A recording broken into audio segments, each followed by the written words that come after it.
உலகின் மிகப் பழமையான இதிகாசங்கள்ல ஒண்ணான ராமாயணம் பத்தி நாம நிறைய படிச்சிருப்போம். ஆனா, அந்த மிகப்பெரிய போருக்கு உண்மையான காரணம் என்ன அப்படின்னு நீங்க எப்பனாவது யோசிச்சு பார்த்திருக்கீங்களா? ஹம் நிறைய பேர் நிலம், அதிகாரம் இல்லனா சிம்மாசனத்துக்காக தான் அந்த போர் நடந்துச்சுன்னு நினைச்சிட்டு இருக்காங்க. ஆமா. ஆனா, அதுதான் கிடையாது. ஒரு கணவன் தன் மனைவி ஆசைப்பட்டாள் அப்படிங்கிறதுக்காக இப்போதைய காலத்துல நாம சொல்ற ஒரு போலியான ஆடம்பர பொருளை வாங்கி கொடுக்க போனா, அதுதான் அத்தனை பெரிய அழிவுக்கும் அடித்தளமா அமைஞ்சது. நிச்சயமா, அந்த போலியான ஆடம்பர பொருள் தான் நாம இன்னைக்கு பேச போற அந்த பொன்மான். கரெக்ட். இன்னைக்கு நம்முடைய இந்த ஆழமான அலசலுக்கு நாம எடுத்துக்கிட்ட மூலப்பொருள் பொன்மானும் ஆசையின் தத்துவமும் அப்படிங்கிற ஒரு மிகச்சிறந்த கட்டுரையின் குறிப்புகள் தான். இந்த குறிப்புகளை நம்ம வெறும் பழங்கதையா கடந்து போயிட முடியாது. ஏன்னா கவி சக்கரவர்த்தி கம்பன் இந்த சின்ன கதைக்குள்ள மனித உளவியல், அப்புறம் ஆணுக்கும் பெண்ணுக்கும் இடையிலான நுட்பமான காதல், இதெல்லாம் ரொம்ப அழகா ஒளிச்சு வச்சிருக்கார்.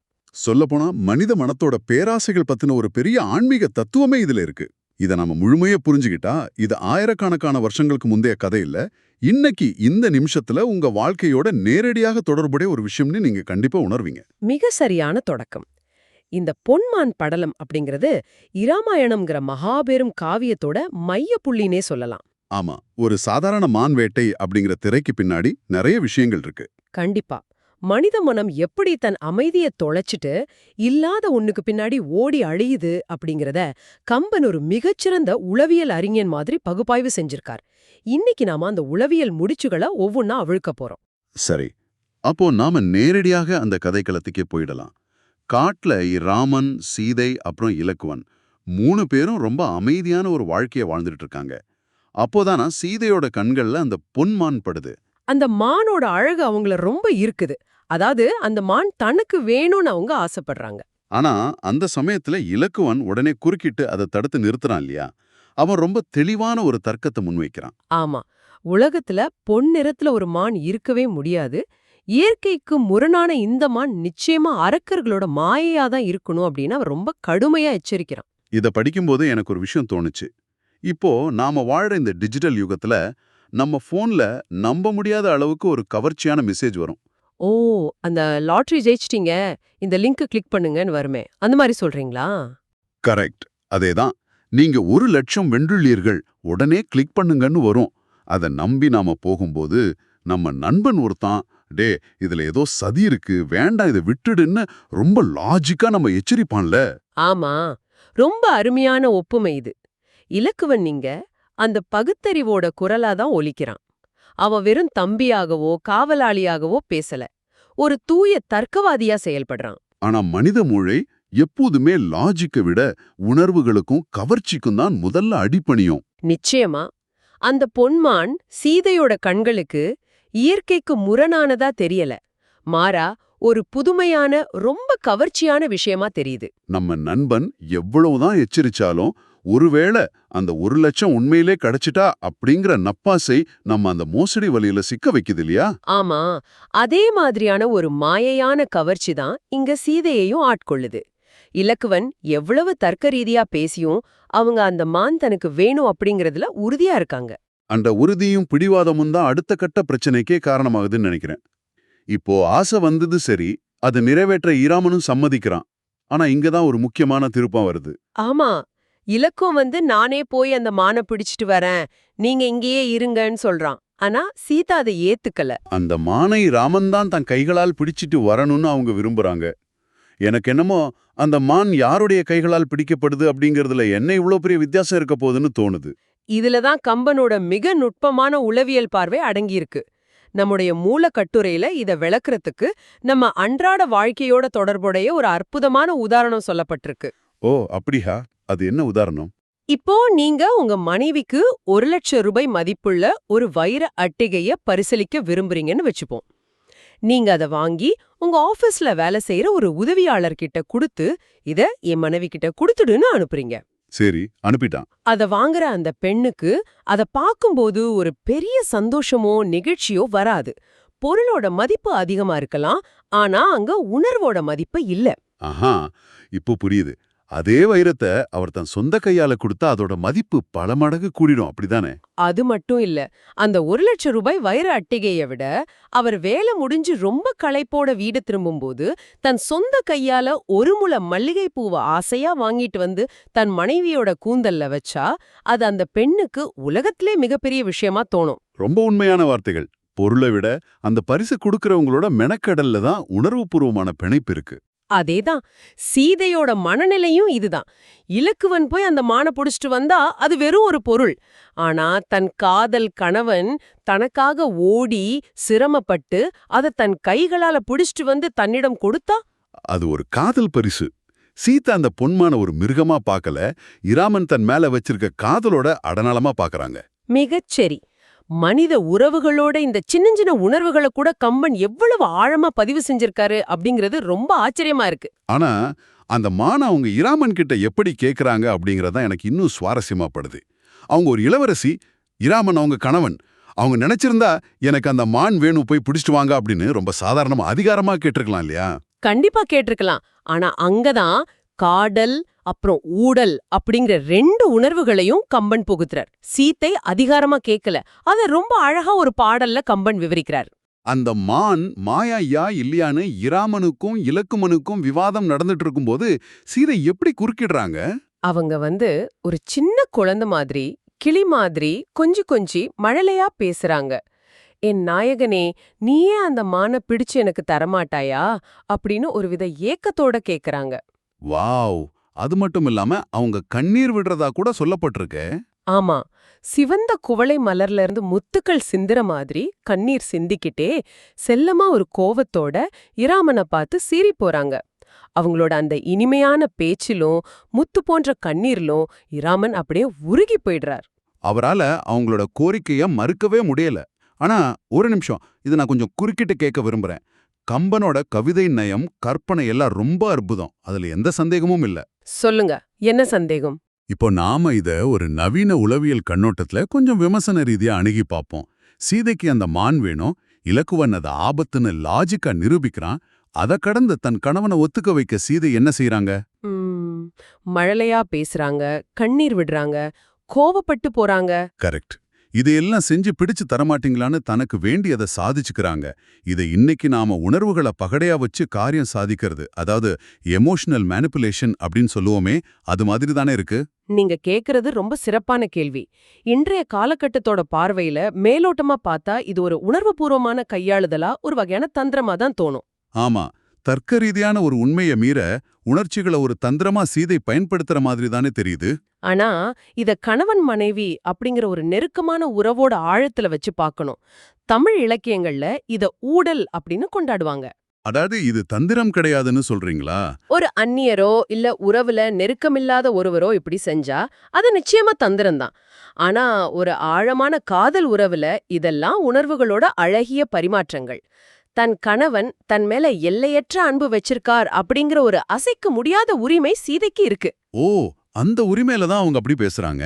என் நண்புக்கு கட்டுப்பட்டு நீ இத செய்வியா அப்படிங்கிற ஒரு செல்ல பரீட்சை இல்லையா? அதேதான். கம்பன் இத ஒரு கபடமான செயலா காட்டல. எப்படி ஒரு தூய்மையான காதல் அத்தனை லாஜிக்குகளையும் நியாயங்களையும் கூட தகர்த்து போட்டுட்டு அன்புக்கு மட்டுமே அடிபணியும் அப்படிங்கறத காட்டவே இந்த பகுதியை இவ்வளவு கவித்துவமா படைச்சிருக்கார். அந்த விளக்கம் எனக்கு நல்லா புரியுது. காதல்ல தர்க்கத்துக்கு இடம் இல்ல அப்படிங்கறதே இது ரொம்ப தெளிவா காட்டுது. ஆனா இதுல ஒரு பெரிய பிரச்சனை இருக்கு. என்ன பிரச்சனை? இந்த காதல், ஊடல், செல்லப்பிடிவாதம் எல்லாமே ரசிக்கிறதுக்கு நல்லா இருந்தாலும் இதோட இறுதி விளைவு என்ன ஆச்சு அப்படிங்கறத நம்ம சிந்திச்சு பார்க்கணும். சீதை ஆசைப்பட்டாங்க, அவங்களோட கண்ணீருக்கு கட்டுப்பட்டு இராவணன் அந்த மானோட பின்னாடி போனார். அதுக்கப்புறம் நடந்ததெல்லாம் வரலாற்றோட மிகப்பெரிய துயரங்கள். ஆமா, இராமன் மான துரத்தி ரொம்ப தூரம் போறார். சீதை தனித்து விடப்படுறாங்க. இராவணன் சீதையை சிறைப்பிடிச்சிட்டு போறான். அப்புறம் ஒரு மாபெரும் போர் மூழுது. நிறைய உயிர்கள் பலியாகுது. இந்த இடத்துல எனக்கு ஒரு மிகப்பெரிய மலைப்பு ஏற்படுது.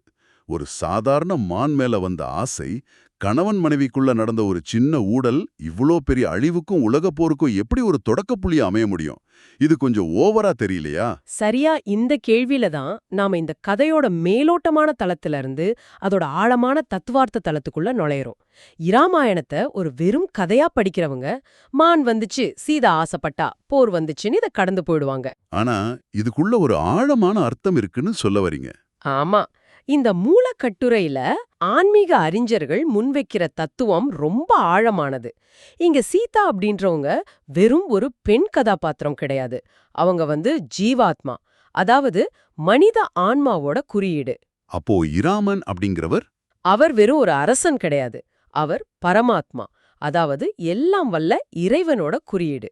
இப்ப ஜீவாத்மாவான மனித ஆன்மா பரமாத்மாவோட இணைந்திருக்கிற வரைக்கும், அதாவது சீத்தை இராமன் மேல மட்டுமே தன் முழு கவனத்தையும் செலுத்தி அவரோட இருந்த வரைக்கும் அவங்களுக்கு எந்த ஒரு துன்பமும் இல்ல. அவங்க அரண்மனையை விட்டு காட்டுல இருந்தாங்க. ஆனாலும் முழுமையான பாதுகாப்போட நிம்மதியோடு இருந்தாங்க. கரெக்டா? மிகச்சரி. அப்படி என்றால் அந்த பாதுகாப்பு வளையம் எப்போ உடைஞ்சது? அந்த மான பார்த்த உடனே மனித ஆன்மாவோட அமைதி குலைஞ்சிடுச்சா? ஆமா, எப்போ அந்த ஜீவாத்மா தன் பாதுகாப்பான இறைவன் மேல இருந்த பற்ற விட்டுட்டு வெளியுலக பொருட்களின் மேல தன் கவனத்தை திருப்புச்சோ, அப்பதான் அத்தனை துன்பங்களும் தொடங்குச்சு. இந்த இடத்துல அந்த பொன்மான் அப்படிங்கிறது உலக இன்பங்களோட குறியீடு இல்லையா? எக்ஸாக்ட்லி, அது மாயையோட குறியீடு.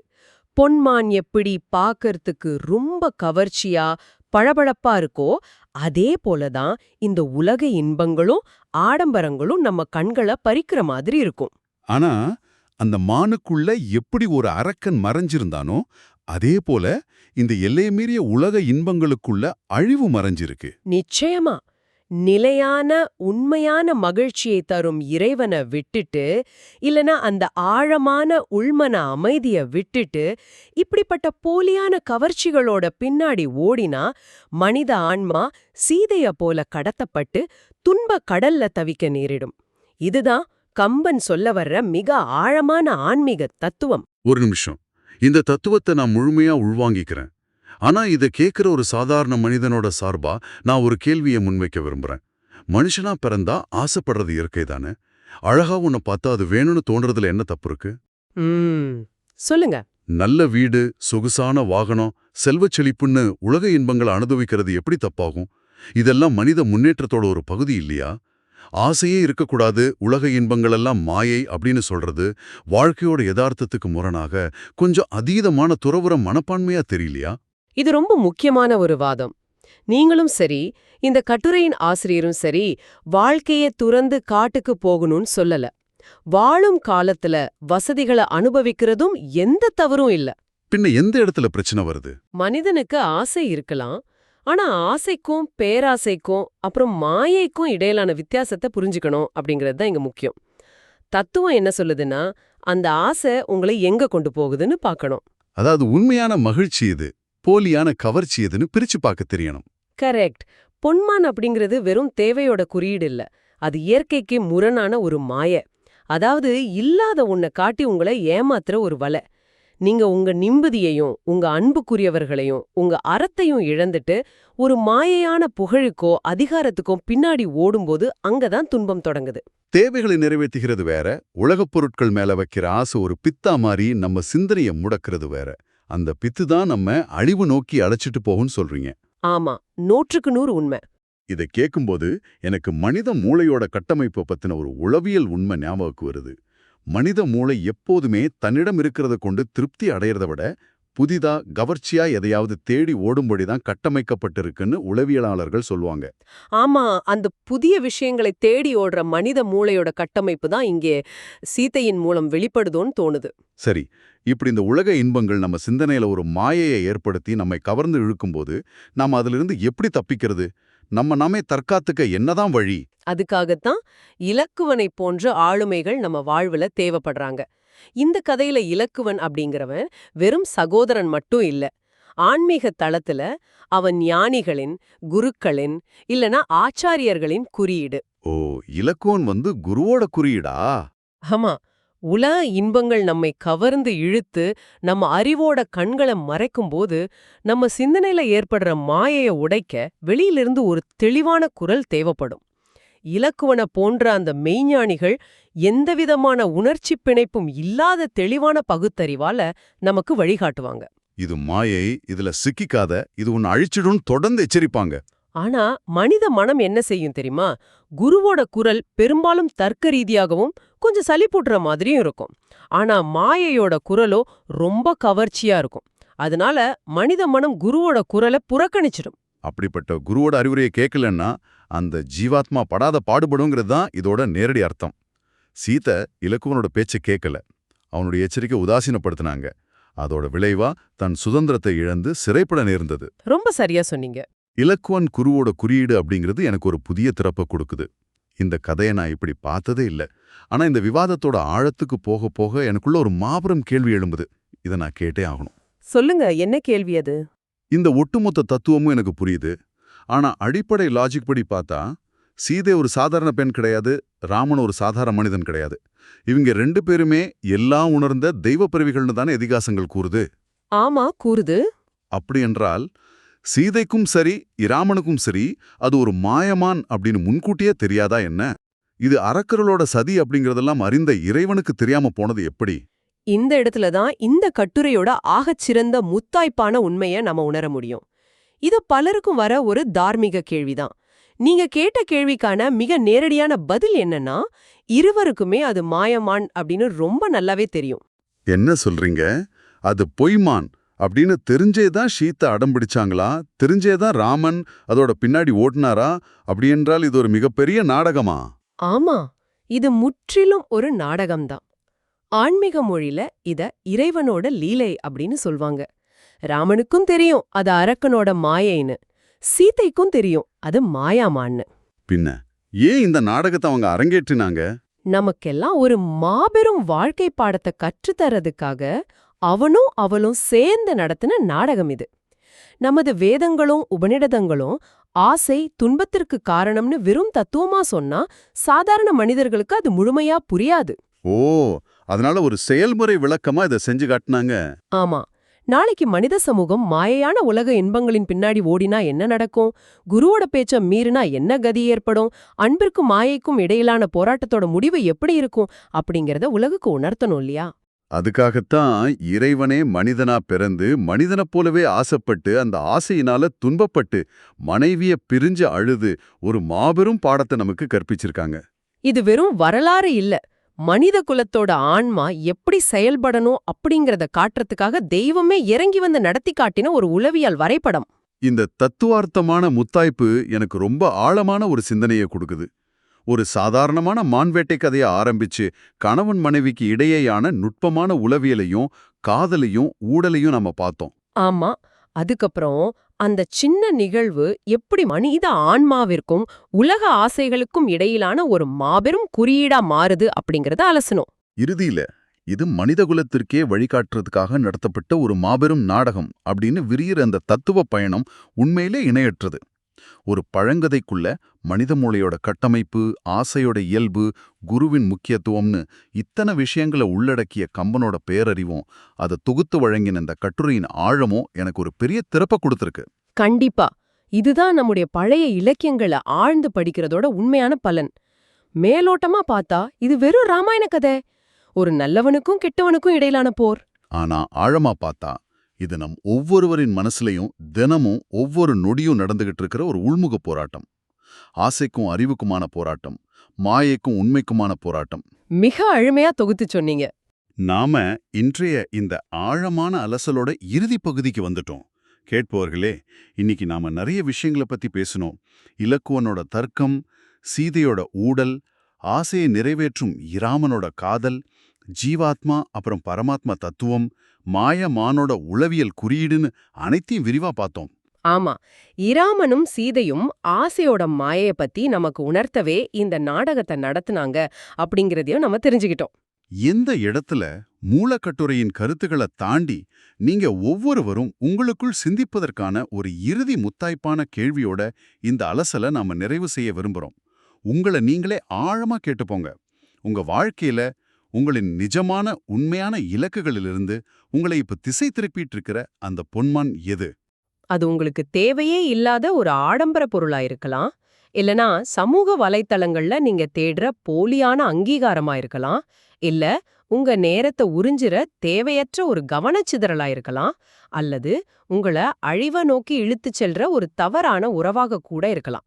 அந்த பொன்மான் உங்க கண்களுக்கு இப்போ ரொம்ப கவர்ச்சியா தெரியலாம். மேலும் இந்த மாயையிலிருந்து உங்களை எச்சரிக்க முயற்சி செய்யற இலக்குவன் போன்றவர்களோட குரலை, அது உங்க பெற்றோரோட அறிவுரையா இருக்கலாம், உங்களோட உண்மையான நலம் விரும்பும் நண்பரோட எச்சரிக்கையா இருக்கலாம், அல்லது வேற யாரும் இல்ல உங்க சொந்த மனசாட்சியோட குரலாக கூட இருக்கலாம்.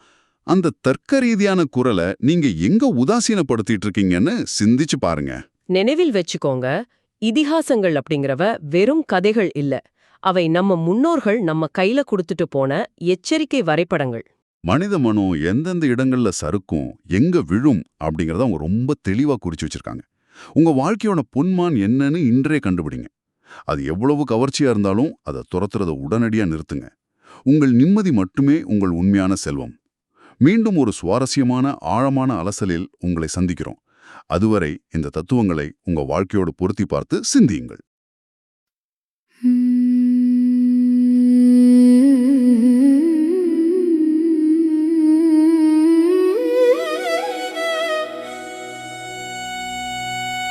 ஆயிடை அன்னமன்னாள் அமுது உகுத்தனைய செய்ய வாயிடை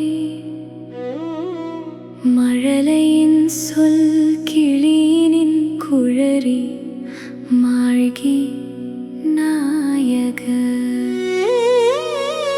நீயே பற்றி நல்கலை போலும் என்ன சேயரிக்குவளை முத்தம் சிந்து புசீரிப்போ